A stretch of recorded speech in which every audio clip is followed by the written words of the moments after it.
The sky above Ethan 4 was on fire. It had not always looked like that. Once that sky was a deep shade of violet during the day and filled with soft silver stars at night. The Selhari people had looked up at it for thousands of years. They had written songs about it. They had named the stars and told stories about them to their children. But now the sky was broken. It was full of smoke and light. The wrong kind of light. The kind that came from burning ships, from explosions high in the atmosphere, from the slow and terrible work of a fleet that had come not to visit, but to destroy. On the ground in the deep stone corridors of the great council hall, Elder Archivist Van Sol stood very still and watched a screen. He was old, even by Selhari standards. His body was tall and thin like most of his kind, with long arms that bent at 2 joints instead of 1. His skin, if you could call it that, was a dark, deep blue, and it gave off a faint glow. All Selhari glowed. It was part of their biology, a soft bioluminescence that got stronger when they felt strong emotions, and dimmer when they were tired or sad. Right now, Van Sol's glow was very dim. It had been dim for 3 days. Around him, the council hall was full of noise.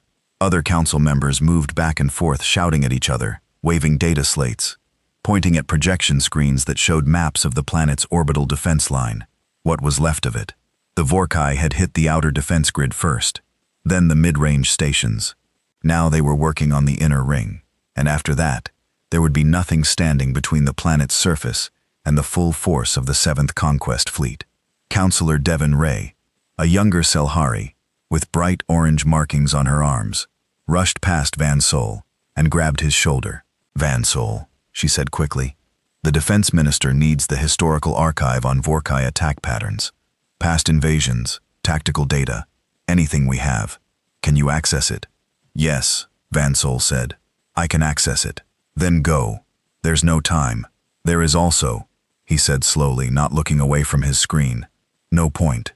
Devon Ray stared at him. Her own glow flickered with frustration. "What do you mean there is no point? We have to fight. We have to. The Vorkai have taken 14 worlds in the last 60 years, Van Sol said calmly. All 14 of them had defense grids. All 14 of them sent emergency signals to the Conclave of Worlds. All 14 of them fell within a week of first contact. Our outer ring fell in 11 hours. He paused.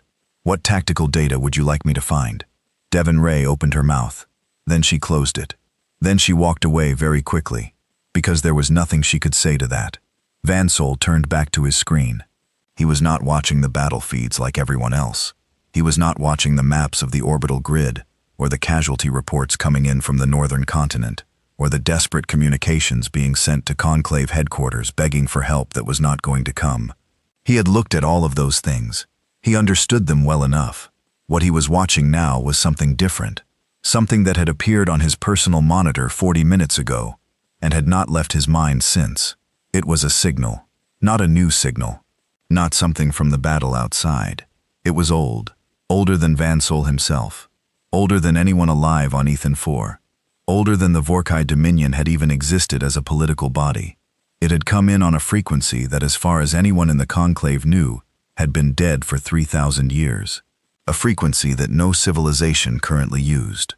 A frequency that had one single entry in the official communications registry, listed under a species name that most modern scholars treated as mythology. The entry said, "Reserved Human Diplomatic Band, last active year 0 of the Silence." Van Sol had been an archivist for 60 years. In that time, he had read almost every document in the Selhari National Archive, and a significant portion of the Conclave's shared historical database. He had read about every war, every treaty, every lost civilization, every first contact record.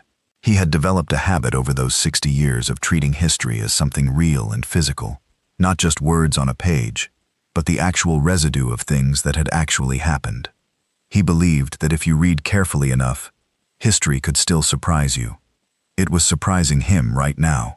He pressed a key, and the signal expanded on his screen. It was short. It was encrypted in a cipher that the Conclave systems had struggled to break, not because the cipher was particularly sophisticated, but because it was so old that no active decryption library had the base keys for it. Van Sol had spent the last 40 minutes finding those keys in the deep archive. He had just finished. The message decoded in front of him. It was 3 words in Old Galactic Standard, the trade language that had been spoken across known space before the current conclave dialect replaced it. 3 words. We saw everything. Van Sol read them 3 times. Then he sat down, which was unusual for him because he normally preferred to stand, and he stayed very still for almost a full minute. Then he opened the restricted archive. The restricted archive was not secret exactly. It was not locked behind security codes or forbidden to access. It was simply the part of the archive that no one ever looked at, because it was considered to be full of legends and exaggerations, and the kind of stories that old civilizations told when they were trying to make themselves feel important. It was the mythological section in practice, even if it was filed under historical accounts, unverified. Van Sol knew what was in it. He had read it all long ago in the first years of his career, when he still had the time and energy to read everything. He had found it fascinating then. Most of his colleagues had found it embarrassing, the sort of old nonsense that proper scholars were supposed to leave behind. He found the human files without difficulty. They were larger than the files for most species, which was itself interesting. Someone a very long time ago had gone to a great deal of trouble to collect and preserve information about humanity, when that person had clearly believed it was important. The oldest documents were simple physical descriptions. Humans were bipedal, 2 legs, 2 arms, 1 head. They were by galactic standards extremely fragile. Their skin had no armor, no scales, no natural protection of any kind. They could not survive in vacuum without suits. They were vulnerable to dozens of environmental conditions that other species could tolerate without difficulty. Their lifespan was remarkably short, 60 to 100 of their homeworld years under natural conditions. In a galaxy where many species live for centuries or millennia, a human lifetime was considered almost embarrassingly brief. And yet the next section of the archive was different in tone. It had been written by a scholar of the Tethari Collective, a civilization that no longer existed, and absorbed into the conclave 3,000 years ago. And it had the careful, deliberate style of someone who was choosing their words very carefully, because they were afraid of not being believed. The scholar described a period roughly 4,000 years before the present day, when humanity had first made contact with the wider galaxy. They had arrived, the scholar wrote, as a minor species from a single star system on the outer rim. No colonies, no allies, no particular advantage in technology. They were behind the major civilizations of the time by several centuries in most fields.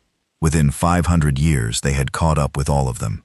Not by being given the technology, not by trading for it or stealing it, by developing it, sometimes from scratch, and sometimes by looking at what already existed and finding 3 different ways to improve it. The scholar used a word that Van Sol had to look up because it was not common in modern galactic standard. The word meant something like relentless ingenuity, the quality of never stopping, never accepting that a problem could not be solved, never treating a closed door as anything other than a door that had not yet been opened. But it was the next section that Van Sol had always remembered, the part that had stayed with him all these years, filed at the back of his mind like a thing he was not sure what to do with. It was a record of the first major war that humanity had fought against another spacefaring civilization, a conflict now called the Breach Wars, which most modern scholars treated as a minor historical footnote. The opposing civilization had attacked human colonies on 3 separate occasions, apparently believing that the humans would either surrender or be unable to retaliate at scale. They were wrong on both counts. But what struck Van Sol was not the fact that the humans had won. Many civilizations won wars. What struck him was how they fought. Other species, the scholar noted, went to war for reasons that made sense in a straightforward way. Territory, resources, survival, dominance. They fought until the cost was too high, and then they stopped. They had a practical relationship with violence. It was a tool, and like any tool you put it down when the job was done or when it was breaking you. Humans fought for reasons. That was the word the scholar used, and they had underlined it, which was unusual for a scholar writing in that period. Not for territory alone, not for survival alone, for things that had no physical form, Justice, principle, the memory of the dead, the protection of people they had never met and would never meet. They would absorb terrible losses in a war they were technically losing and still not stop because they had decided that the reason mattered more than the cost. The scholar concluded with a line that Van Saul had memorized the first time he read it decades ago. Do not wound a human and expect them to die from it. Expect them to remember. He scrolled further, past the breach wars, past the early expansion period, past the first conclave negotiations, in which humanity had apparently been a frustrating party to deal with because they kept insisting on including clauses about the rights of non-member species, and in which no one else thought was relevant. Past the long middle period of galactic history, during which humans had colonized dozens of systems, built alliances, fought several more wars, and in general, made themselves into one of the most significant civilizations in known space. And then he reached the section marked The Silence. 3,000 years ago, on a date recorded precisely in every archive that still existed, every human signal had stopped. Every human ship had returned to human space. Every human diplomat had said goodbye, politely, formally, with no explanation given, and gone home. The borders of human space had gone quiet. Ships that ventured close reported no hostile action, no communications, nothing, just silence. The theories were numerous. Plague, internal collapse, transcendence to a higher form of existence, a voluntary isolation. Some scholars had argued they had simply died out, that the short lifespan had finally caught up with the civilization as a whole, or that some internal conflict had burned them down to nothing. Van Saul had never fully believed any of those theories. He looked back at his screen, at the three words still glowing there in old galactic standard. We saw everything. A sound made him look up. It was one of the younger archive assistants, a Salhari named Fenlo, who worked the overnight monitoring shift and mostly kept to himself. Fenlo was standing in the doorway of the main archive room, with a look on his face that Van Saul had not seen before. A wide, stunned expression, his glow pulsing in rapid, irregular flashes, which meant extreme surprise. Elder Van Saul, Fenlo said. His voice was not quite steady. Hanum, the Deep Space Relay Network, the Outer Rim sensors. They've just sent a priority alert. Van Saul was already standing. What did they detect? Fenlo opened his mouth, closed it, tried again. Ships, he said. A lot of ships moving in from the Outer Rim. They're moving faster than our sensor models say is physically possible. But the readings are consistent across 17 separate relay stations, so the system is certain it's not an error. He paused. The Vorkai BattleNet has flagged it too. Across all their encrypted frequencies, there's been nothing. Complete silence for the last 4 minutes. Van Saul felt something he had not felt in a very long time. Not hope, exactly. Not yet. Something quieter than hope. Something that felt like a very old door. One that had been closed for 3,000 years, should be getting very slowly to open. How many ships? He asked. Fenlo looked at his data slate. He looked at it again, as if he expected the number to change if he checked a second time. It did not change. He looked up at Van Saul. We don't have a number, he said. The sensor net can't count them. There are too many. Outside, the burning sky flickered. For a moment, just a moment, the sounds of the Vorkai bombardment seemed to pause, as if even the weapons were uncertain what to do, as if the war itself had heard something and was waiting to see what came next. Van Saul turned back to his screen. He looked at the three words one more time. Then he looked out through the high stone window at the damaged sky, at the smoke and the fire, and the distant shapes of enemy ships still hanging in orbit like dark stones.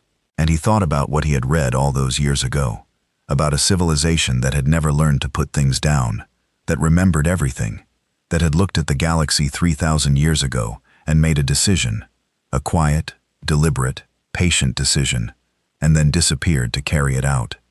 He thought about the signal on the dead frequency. We saw everything. He thought about the Vorkai going silent, and for the first time in 3 days, Van Saul's glow began to brighten. Fenlo, he said quietly. Yes, Elder? Wake the full council. All of them. Right now. He paused. And tell them to look at the Outer Rim sensors. Tell them to look carefully. He folded his long hands together and continued to stare at the sky. Aratel, tell them that I believe something that has been asleep for a very long time has just opened its eyes. Fenlo hesitated. And if they ask me what it is? Van Saul was quiet for a moment. The burning sky reflected in his eyes. His glow was steady now and growing. Tell them, he said, that it is the answer to every distress call this galaxy has ever sent into silence and heard nothing back. He looked at the 3 words on the screen one last time. Tell them the humans heard us, and they came. Outside in the cold dark far above the burning world, the outer rim sensor net was still counting, still trying to find an upper limit to the number of ships moving in perfect formation across the edge of known space. It had not found one yet. The formation moved on, patient and precise, and absolutely enormous, the way a thing moves when it has been preparing for a very long time and is finally, at last, done preparing. It moved toward the light. It moved toward the fire. It moved toward Ethan 4, where a world was burning, and a very old archivist was standing at a stone window with his hands folded and his glow burning bright for the first time in days. And it did not slow down. War Master Drek Khan had never lost a campaign. This was not something he said out loud very often, because in Vorkai culture, boasting about your record was considered a sign of insecurity. A true warrior did not need to announce his victories.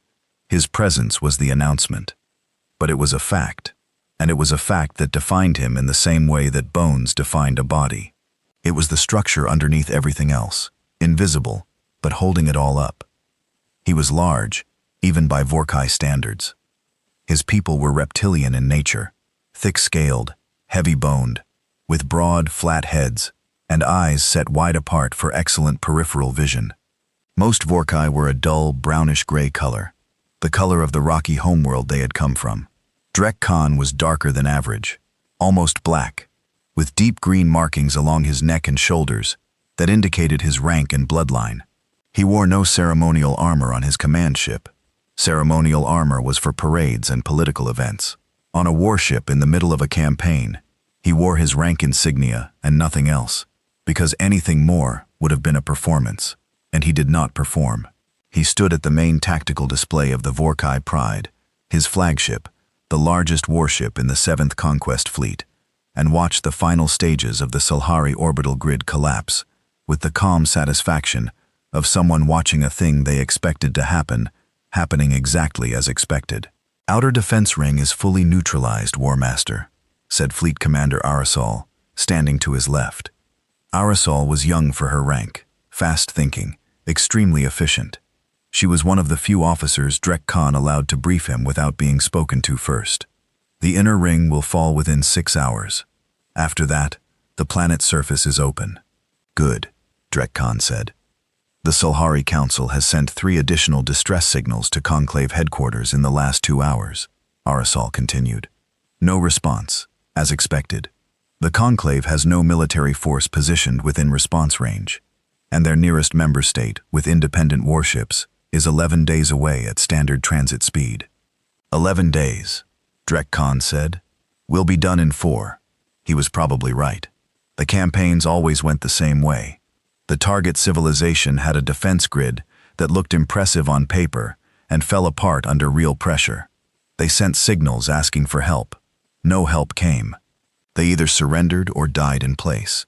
Either outcome was acceptable to the Vorkai Dominion. A civilization that surrendered could be put to work. A civilization that fought to the end was removed as a future problem. Both had their practical value. It was, Drek Khan felt, a very rational system. He was about to ask for the latest surface mapping data when a sound on the other side of the bridge made him turn. The sound was unusual, which was why it caught his attention. It was the sound of a Vorkai officer being surprised, a sharp, involuntary intake of breath, followed by sudden silence. Vorkai officers were not supposed to be surprised. They were supposed to be in control of their responses at all times. When one of them made that sound, it meant something was genuinely wrong. The officer was Sivak, the fleet's chief intelligence analyst. Sivak was a small Vorkai, smaller than average, with lighter coloring and quick darting eyes. He was not a warrior in the traditional sense, and he knew it, which was why he had gone into intelligence work instead of field command. He was very good at his job. He was usually the calmest person in any room, because he had a habit of knowing things before they became problems. Right now, he did not look calm, and he was standing at his station with his eyes fixed on his screen, and his scales doing the thing Vorkai scales did when their owner was under stress, laying flat and tight against the skin, making him look thinner than usual. "Sivak," Drexcon said.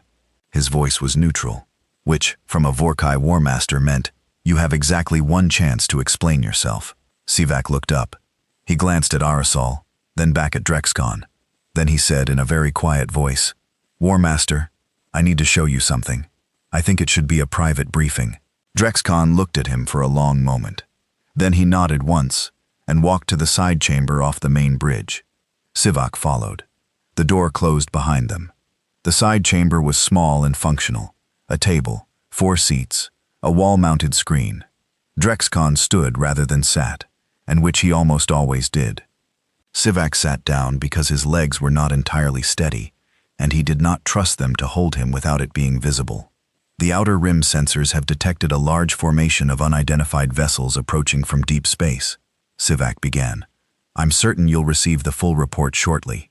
The formation is very large, larger than any fleet in current Conclave records." He paused. "When the initial alert came in, I did the standard procedure, cross-reference against all known military forces, all known species, all on-record fleet movements." He paused again. "There was no match, which means it's either a sensor error or an unknown contact," Drexcon said. "Yes, and the sensor data is verified across multiple independent relay stations. That's so I ruled out error." Sivak's claws moved briefly over the edge of the table, a nervous gesture he would normally have controlled. "So I went to the full archive, not just current records. Deep archive, historical files going back 3,000 years. He looked at the War Master. "I found a match." Drexcon said nothing. He waited. Sivak pressed a key. The screen on the wall came to life, showing a file header. The date on the file made Drexcon's eyes narrow slightly. 3,000 years ago. The file was classified at the highest level, a classification designation that Drexcon had seen on files before, but rarely, and only for things the Dominion wanted very thoroughly forgotten. "This file," Sivak said, "is the record of the 7th colonial contact event, year 3004 before present. It is not taught in military academies.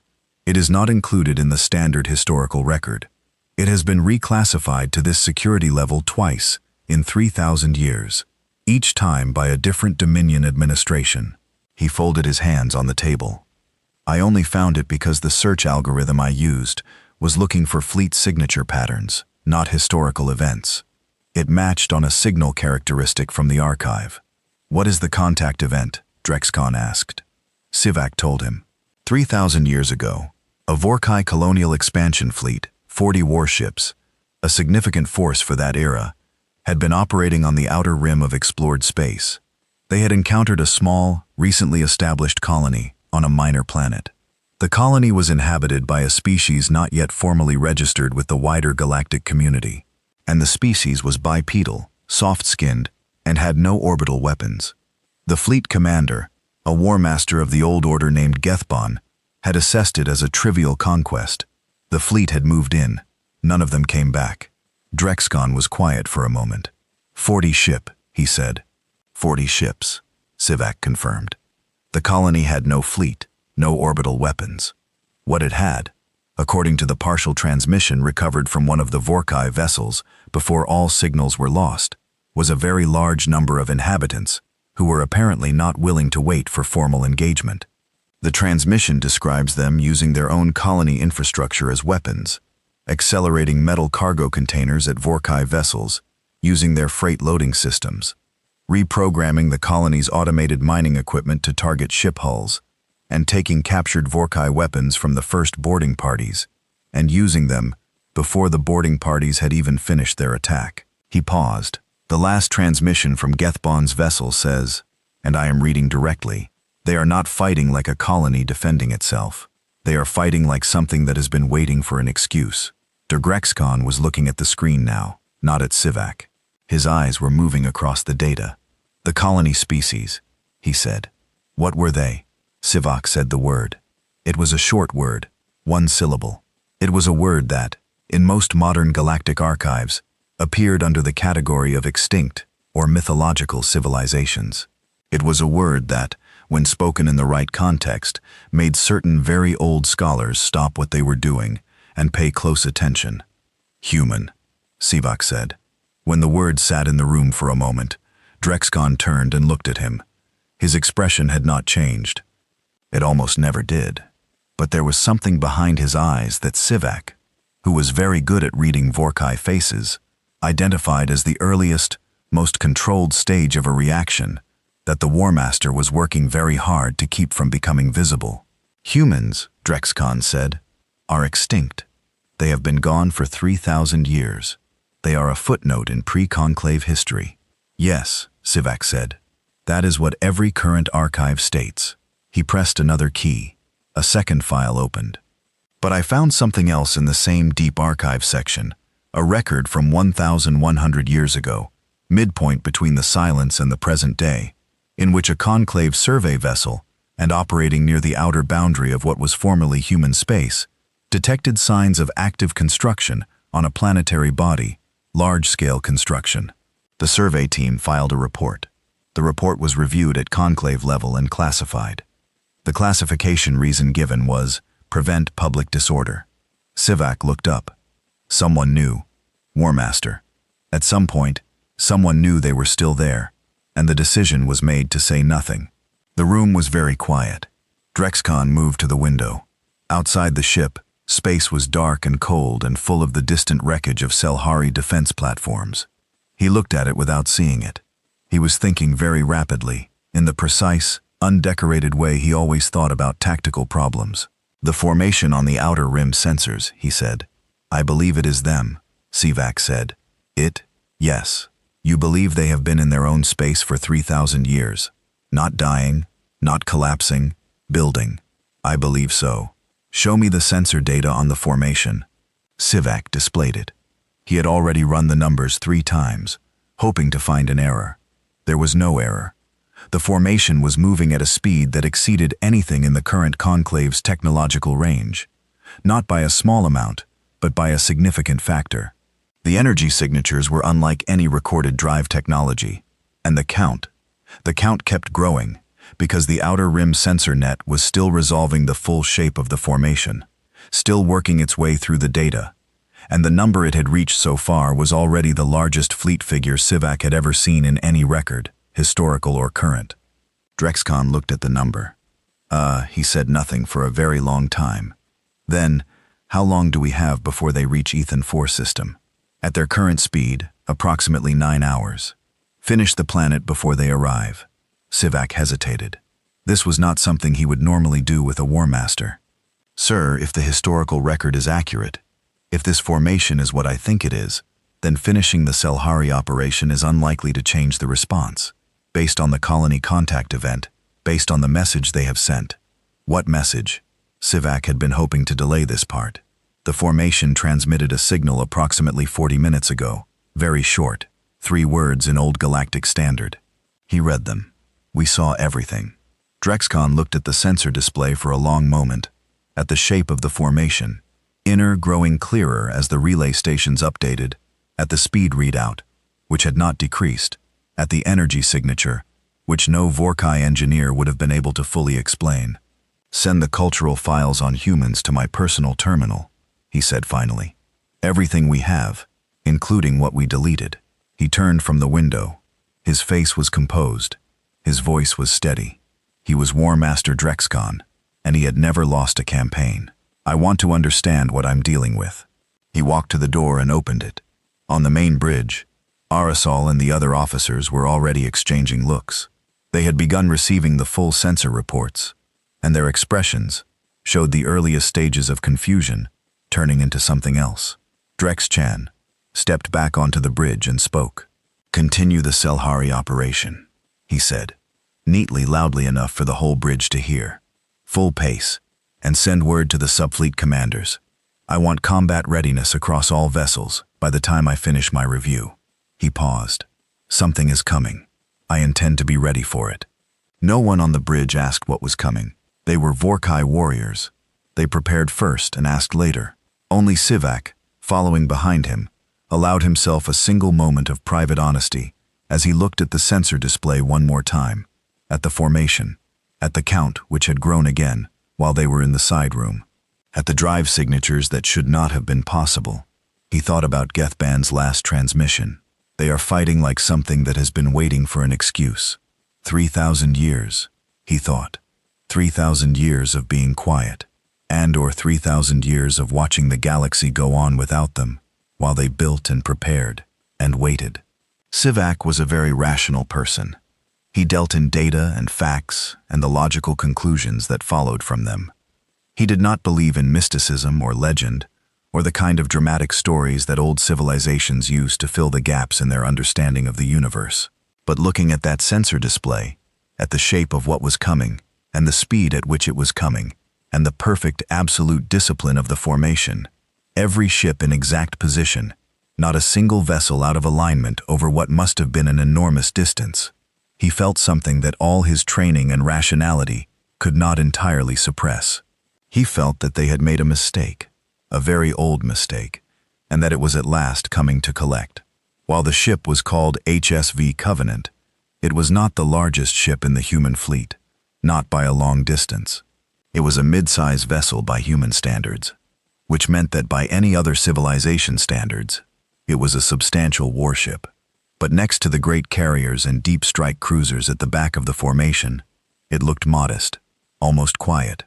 It moved ahead of the main fleet at a steady pace, alone, the way a single person might walk ahead of a large group to knock on a door.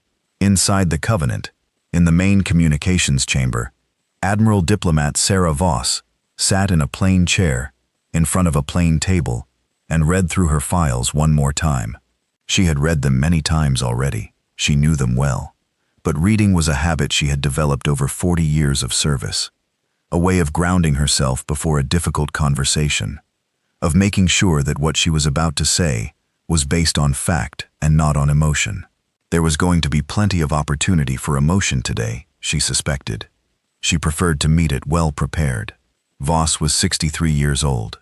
She had short gray hair cut close to her head, dark eyes that were steady and attentive, and the kind of face that had been weathered by a great deal of time in difficult places.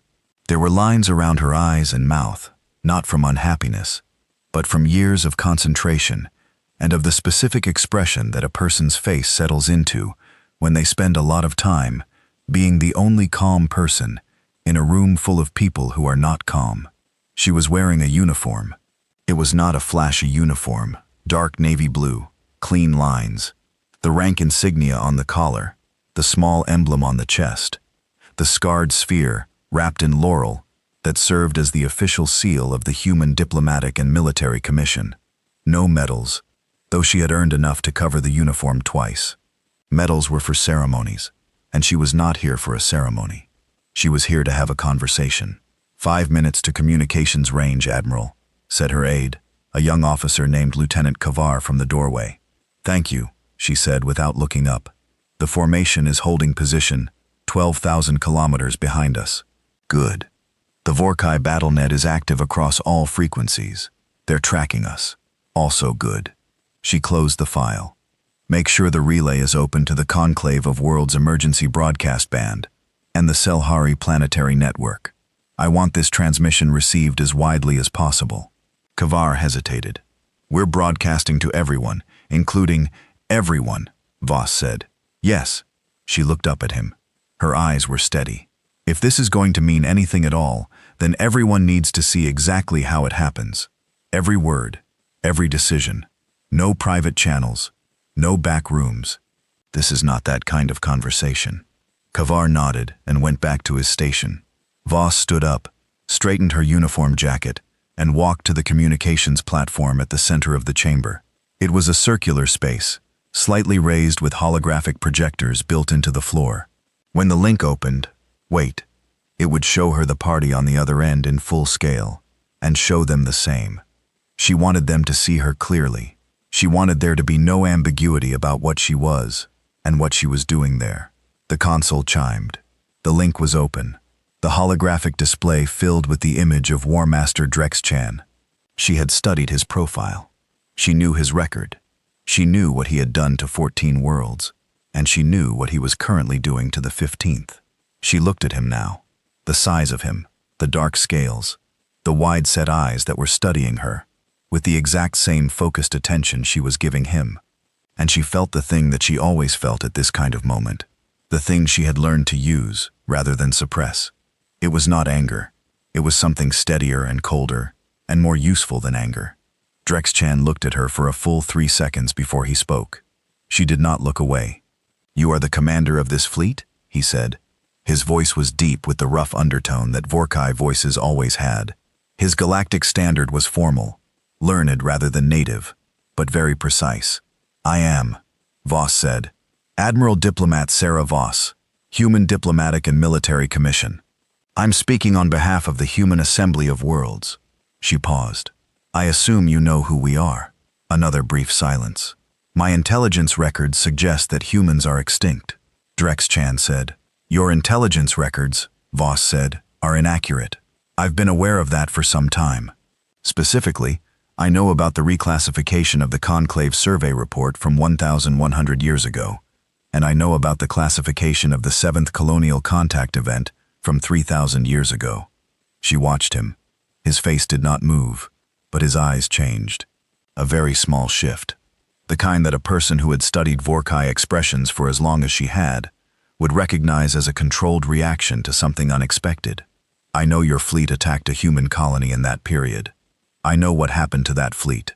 I know why it was removed from your official history." Drex-Chan said nothing. "I'm not here to discuss that," Voss continued. "I'm here to discuss what you've been doing for the last 3 centuries. She touched a control on the table beside her. A data window opened in the shared holographic space between them. A list displayed in clear galactic standard. "This is a documented record of every system the Vorkai Dominion has conquered in the last 300 years. Every world, every population, every recorded casualty figure, cross-referenced with independent sensor records, trade network data, refugee accounts, and in 14 cases, real-time observation." She let him read the first lines of the list. "We have been watching, War Master, carefully for a very long time. You have been hiding," Drex-Chan said. His voice was neutral, but there was something underneath it. "No," Voss said simply. "We made a decision about when to act. There is a difference." She moved the data window aside and looked directly at him. "Here is what I am here to tell you. The Vorkai Dominion will withdraw from every occupied system on this list. All military forces will return to Vorkai home space. When all enslaved populations will be released, all occupied governments will be restored. You will begin this process within 72 standard hours of this transmission." She stopped. The communications chamber was very quiet. Somewhere on his bridge, she could see other Vorkai officers. They were all still. "This is not a negotiation," she said. "It is not a request. It is not a suggestion. It is an informed statement of what is going to happen." She folded her hands on the table in front of her. "I would prefer to achieve it without further loss of life on any side. I hope you will make that possible." Drex-Chan looked at her for a long moment. Then slowly, something changed in his expression. A hardening, a decision being made. He had fought 14 campaigns. He had never surrendered. Voss. He had never been told what to do by a single small vessel that arrived ahead of a fleet and spoke to him as if the fleet were beside the point. "You are one ship," he said. "Yes," Voss said. "My fleet has over 1,000 warships in this system. You have sent a single vessel ahead of yours, and you are telling me what my civilization will and will not do." He said it without heat, the way a person states a fact that is so obvious it should not need to be stated. "You understand how this appears?" "I understand exactly how it appears," Voss said. "I need you to understand what it means." He gave an order. She could not hear it, but she saw the officers on his bridge move. She watched the tactical feed on her secondary screen and saw the Vorkai fleet begin to move. 1,000 warships beginning to reposition, forming up, and a pointing toward the Covenant. She did not change her expression. "War Master," she said. He looked at her. "I want to show you something," she said. "Before your ships get any closer, I want to show you what we've been doing, so that you understand the situation clearly. That is all. You can make whatever decision you want after that. But I want your decision to be an informed one." She nodded to Lieutenant Kavar. The Covenant did not move. It did not raise its shields, which it had not lowered because they had never been raised. It simply sat in space, alone, and waited. On every Vorkai ship that was now moving toward it, every navigation system, every drive system, every weapons control panel, every tactical calculation computer went dark. Not damaged, not destroyed, simply offline. Locked. The way a door is locked. There, present, how completely intact and entirely inaccessible. On the open communications channel, which was still broadcasting to every conclave receiver and every Selhari network and every independent relay in the region, there was a sound. It was the sound of 1,000 warship bridges suddenly becoming very quiet as the officers on each one reached for their controls and found nothing responding. Drek Khan had not reached for anything. He was standing exactly where he had been standing. His face was completely still. Voss spoke again, and her voice was exactly the same as it had been. Calm, direct, neither triumphant nor apologetic. "We've had access to your system since we crossed into sensor range," she said. "We did not use it before now because I wanted to make the request through proper channels first. That is how we do things." She looked at him. "We've also been reading your fleet communications for the last 9 hours. We know what your intelligence officer found in your archive. We know that you know who we are." She paused. "War Master, your ships are not damaged. Your crews are safe. I am going to restore your systems in a moment. I am asking you, in the time between now and then, to seriously consider your answer. Not for my benefit, for the benefit of the people on that planet below us, and the people on every planet on the list I showed you." She nodded to Kavar again. The Vorkai systems came back online. "Now," she said, and her voice was a few degrees quieter, not harder, quieter, the way a voice gets when the speaker knows that what comes next matters more than what came before. "I'm going to step back from this channel for a few minutes. When I return, I would like to hear your decision." She met his eyes. "I would like, very much, for it to be the right one." She stepped back from the platform. The holographic display held the connection open. On every receiver, on every ship, on every planetary service that was watching the emergency broadcast, the Covenant sat in space, small and still, and entirely alone. And behind it, barely visible at the edge of sensor range, the first outline of the human formation began to resolve. Not fast, not dramatic, slowly, the way the sun rises, inevitable, patient, something that was always going to happen, arriving now, because the time for it had finally come. On the Selhari Council Hall screens, Van Saw watched the outline take shape. He was counting. He had been counting since the formation first appeared on the relay data. He kept having to stop and start over, not because the numbers were hard, but because each time he thought he had found the edge of the formation and started counting down from there, the sensors would update and show him that there was more beyond it. On Drek Khan's bridge, Sivak was also watching. His claws were folded on his station panel, and he was very still. He had run the new numbers, the updated counts from the formation resolution. He had looked at the fleet strength comparison figures. He had looked at the drive technology readouts and the energy signature analysis and the weapons profile data that human ships had apparently not bothered to mask. He thought, "We are looking at what 3,000 years of preparation looks like." He thought, "We should have left that colony alone." And in the space between the Covenant and the approaching edge of the human armada, the stars were very clear and very cold and very, very numerous. Like all the years that had passed since the silence, each one burning quiet and patient in the dark, waiting for this exact moment. The channel stayed open. The formation kept resolving. Drek Khan stood on his bridge and looked at the screen and said nothing. And somewhere deep in the cold silence of the bridge, where no one could hear it, the question began to form in his mind. The question that had never needed to be asked in 14 campaigns. The question that the entire Vorkai Dominion had not asked in 3,000 years of expansion, because there had never been anything in the galaxy that made it necessary. What are you people? Drek Khan opened a private channel. This was, in itself, an unusual thing for him to do. All of his other communications with opposing forces had been short, formal, and one-directional. He spoke, they listened. He told them what was going to happen. Then it happened. That was how campaigns worked. There was no back and forth, no dialogue, no need for a private line to a single vessel that had parked itself between his fleet and its target, and was waiting with the patience of something that had learned patience over a very long time.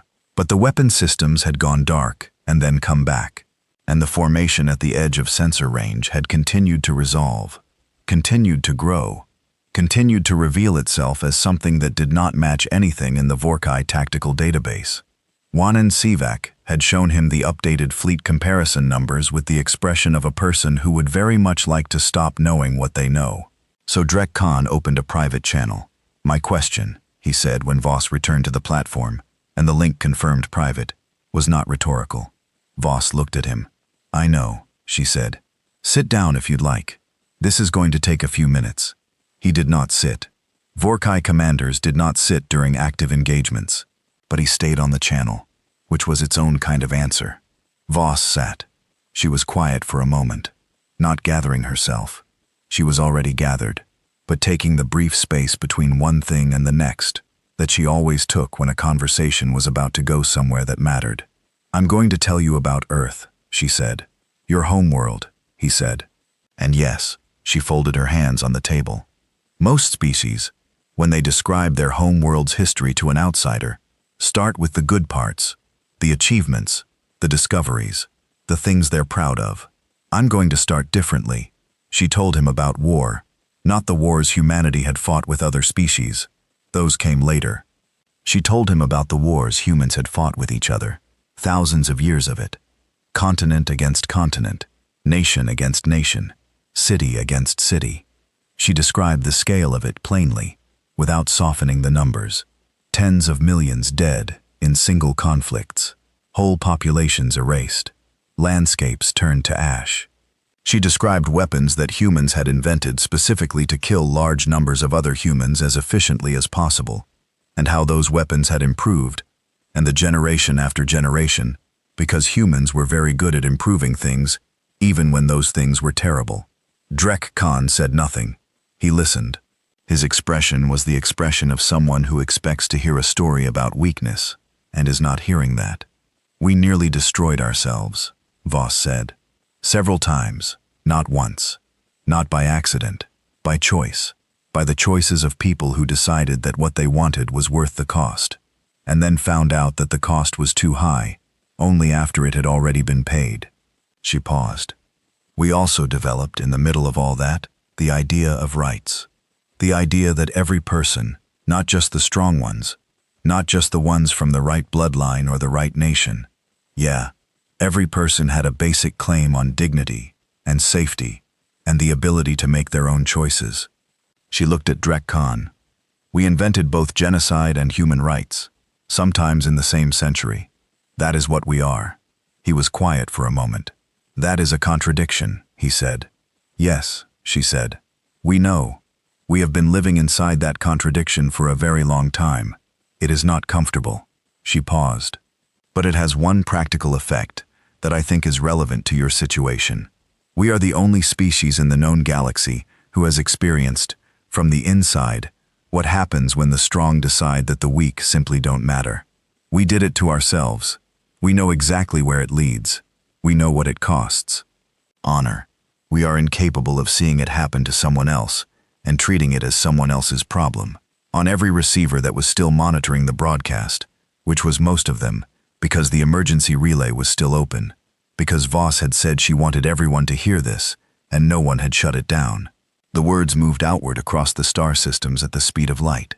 In the conclave headquarters, a chamber full of senior diplomats from 12 different species had stopped their own emergency session to watch the feed. Some of them were old enough to have read the historical files on humanity, and they sat in the careful stillness of people hearing a confirmation of something they had half believed for a very long time. In the archive room on Ethan 4, Vansel had stopped moving. He stood in front of his screen and watched and listened with the full, concentrated attention of someone who has waited their whole life to see a thing they were told was only a legend. Fenlo, standing beside him, spoke quietly. "Elder Vansel, she's describing us. What the Vorkai did to our colonies.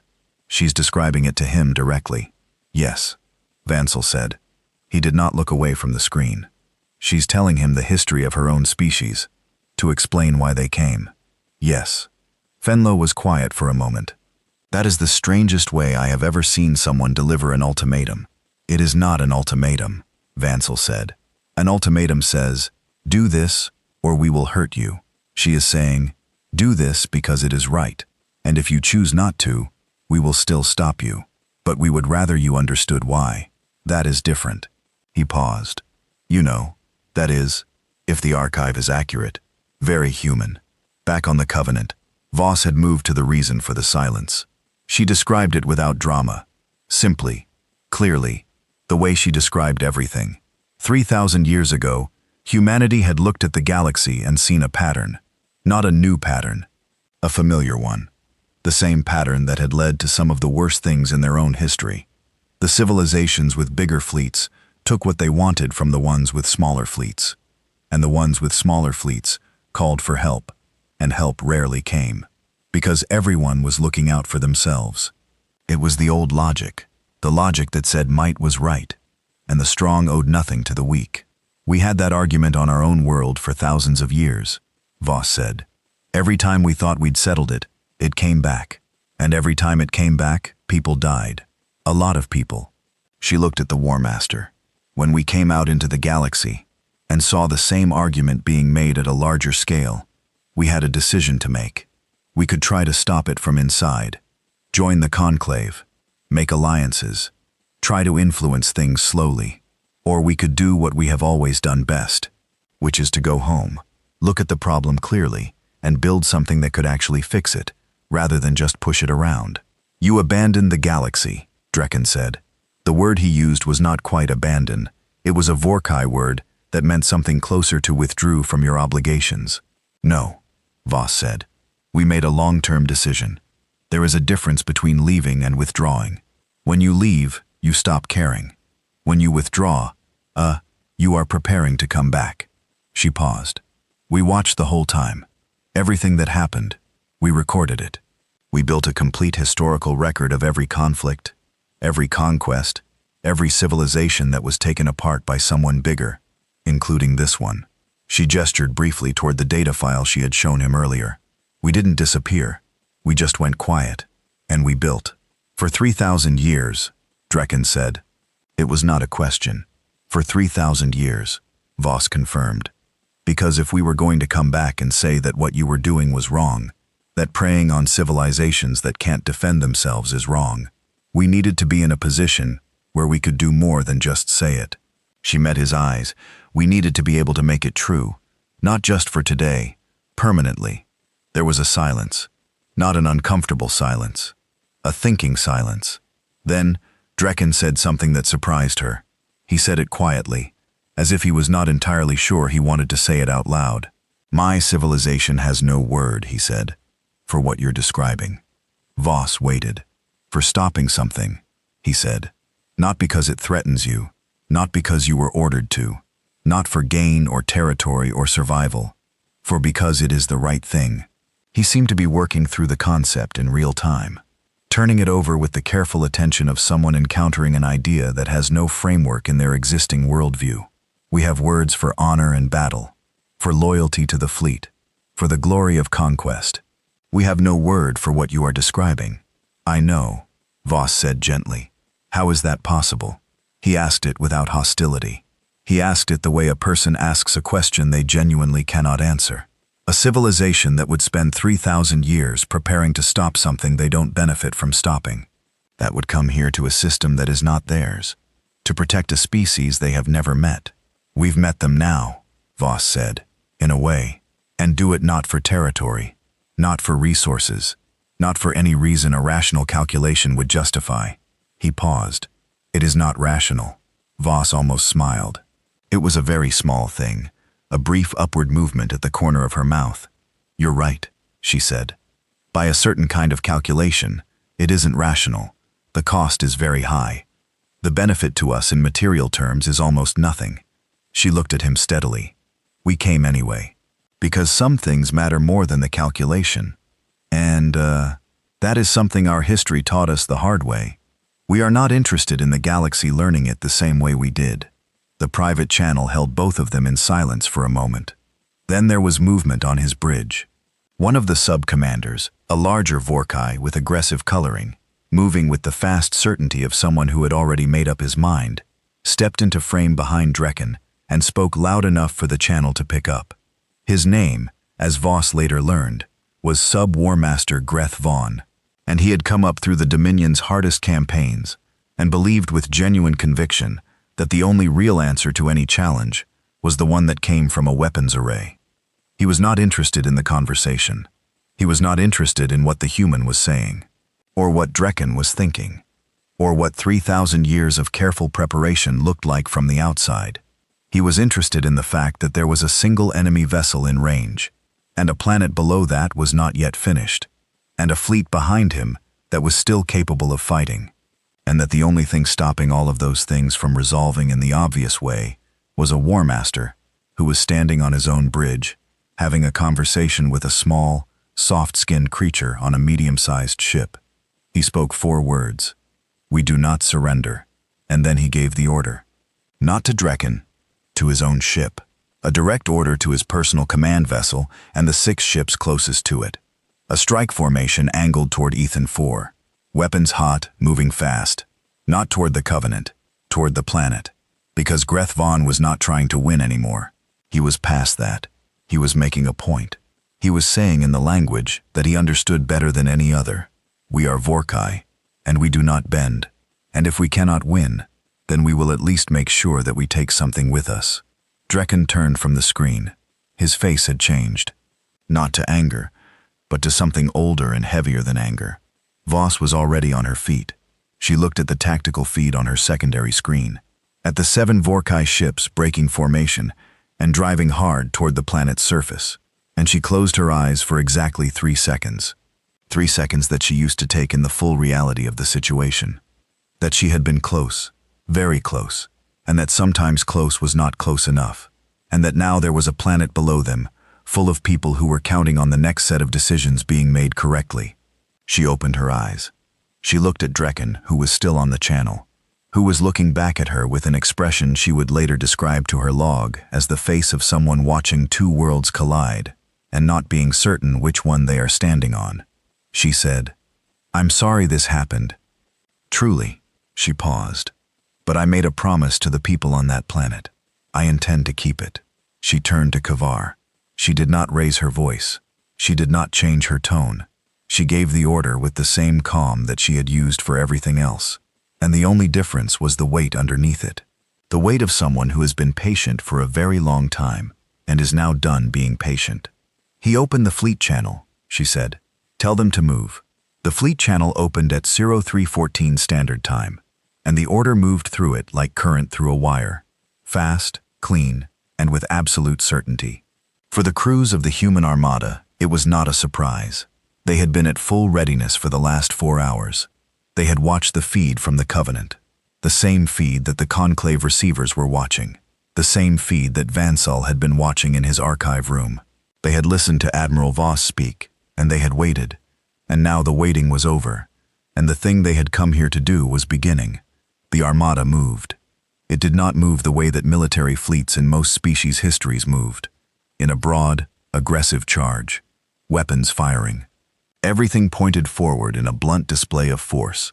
Here it moved with the kind of precision that only comes from a very long time of practice. Each ship in the formation knew exactly where it was going and exactly what its role was. There were no redundant orders, no confusion, no delays. The formation split into sections as it moved, some heading for the outer engagement zones, some moving to cover the orbital approaches, some driving straight and fast toward the 7 Vorkuta ships that were burning hard for Ethan 4 surface. The 7 Vorkuta ships were fast. Greth Vaughn had made sure of that. He had picked the fastest vessels in the strike group when he gave the order, because he was not a fool about tactics, even if his decision was not a tactical one. He believed perhaps that speed would make the difference, that if he moved fast enough, the human fleet would not be able to react in time, that the planet would burn before anyone could stop it, and that would be its own kind of answer to everything Voss had said on that channel. He was wrong, not because the human ships were faster, though some of them were, but because the human fleet had not waited for him to move before it began calculating where he was going.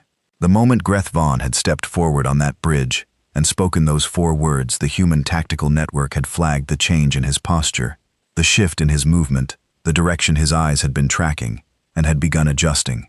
By the time his ships left formation and fired their drives, 3 human vessels were already in position. The first human ship to reach the intercept point was a mid-weight cruiser called HWS Meridian, wherefore it came in on an angle that forced Greth Von's lead vessel to break its trajectory or collide. And it held its angle without deviation, without hesitation, without any sign that the crew on board was concerned about the math of 2 large objects moving toward the same point in space at high speed. Greth Von's lead vessel broke trajectory. It had to. The geometry left no other option. The second and third human ships pushed the remaining 6 Vorkuta vessels into a tight corridor, not surrounding them, not firing on them, but using precise positioning to make every angle except the one pointing away from the planet geometrically difficult. It was like watching someone herd animals, a comparison that would have enraged Greth Von if he had heard it, but one that several Selkari watching the orbital feeds would later use in their accounts. But the most important thing was the 7th ship, the one at the back of Greth Von's formation, the one that had broken a little late, the one that found itself in a gap that the 2 flanking human vessels had not quite closed in time. It was the largest of the 7, Greth Von's own flagship, the Vorkuta Iron Fang, and it had not broken trajectory. It was still aimed at the planet. At this range, a ship the size of the Iron Fang, moving at the speed it was moving, had enough mass and momentum to cause catastrophic surface damage if it hit. Greth Von was not at this point planning to pull back. He had made his decision. He had said what he believed. The Iron Fang was going to complete its run. On the bridge of the HSV Covenant, Voss watched the tactical feed and felt the thing that she always felt at this kind of moment. Not fear, but a clear and complete understanding of what was at stake and what it was going to cost to do the right thing. She opened the direct channel to Meridian. "Commander Chen," she said. "Admiral," said the voice on the other end. "Commander Lin Chen, 37 years old, 12 years in the fleet." Steady voice. "The Iron Fang is going to hit the surface, unless it's stopped." Voss said, "I need you to put the Meridian in its path." A brief pause. Not hesitation calculation. The kind of pause that a very good officer uses to make sure they understand the order completely before they carry it out. "That's a full impact intercept, Admiral," Chen said. "At their current speed and mass, we'll take significant hull damage, possibly critical." "Yes," Voss said. Another pause, shorter this time. "Understood," Chen said. Meridian moving. What happened next was watched by every feed, monitoring the engagement, and was recorded in full resolution by 6 independent sensor platforms, and was later used in every academy that trained military and diplomatic personnel in the 200 years that followed. Not because it was the largest or most dramatic thing that happened that day. It wasn't. But because of what it demonstrated clearly, and without any ambiguity about the way humans made decisions. The Meridian moved into the path of the Iron Fang and held position. It did not fire. It did not threaten. It simply stopped in the middle of the trajectory and let its mass and its presence say the thing that no weapon system needed to say. "You will not pass," and the Iron Fang hit the Meridian at a glancing angle. Not head-on, because the Meridian's crew had positioned the impact as well as it could be positioned, angling to deflect rather than absorb. The sound of the collision picked up on the Selkari orbital monitors was a deep resonant strike, like a bell being hit hard.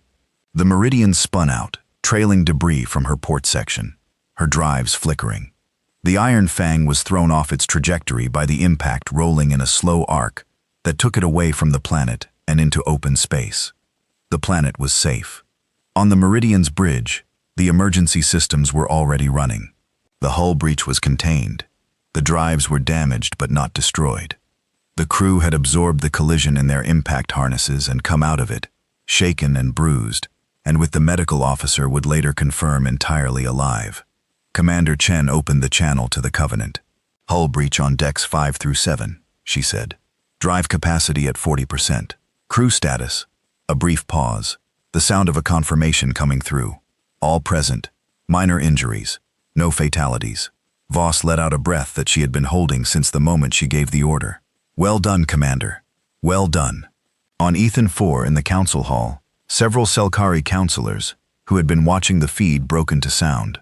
Not words, but the instinctive vocalization of people who have just watched something happen that they were not certain was going to go the right way. Fenlo made a sound like all the air going out of him at once. Wenzel stood at his screen perfectly still. He watching the tactical display show the Iron Fang spinning away harmlessly into open space. His glow was the brightest it had been in years. The battle was not over. In the wider orbital space, the main engagement was continuing. The Vorkuta fleet, the majority of it, the 993 ships that had not joined Greth Vaughn's strike, was facing a human force that was larger in number, more sophisticated in technology, and operating with a level of coordination that made it functionally different from any fleet battle in recorded Conclave history. The human ships did not fight the way most species fought. They did not rush forward to destroy. They moved between Vorkuta vessels and the planet's surface, positioning themselves as a physical barrier, which using their superior speed and maneuverability to prevent attacks, rather than to deliver them. When Vorkuta ships fired, human vessels moved to intercept the shots, not because they had to, but because the math said it was more efficient than trying to neutralize the firing ship. And when they did engage directly, when a Vorkuta ship pushed through a defensive line and became an active danger, the human response was precise, in a way that was almost surgical. Weapons that targeted drive systems without touching life support, targeting that disabled bridge controls while leaving the rest of the ship intact. The ability to put a weapon's discharge through a gap the size of a porthole and hit the fire control processor behind it, without scratching the surrounding hull. Vorkuta ships were being neutralized one by one. Their crews were intact. Their hulls were intact. But they were drifting, unable to move, unable to fight, simply present in space, as evidence of what had just happened. No one was dying. This somehow was the most unsettling thing for the Vorkuta fleet commanders. They understood combat. They understood destruction.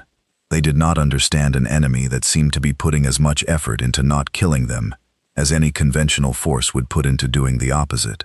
Sub-War Master Greth Vaughn in the drifting Iron Fang found the emergency communications working and screamed orders into his channel for the remaining active Vorkuta ships to fire, to charge, to die before they surrendered.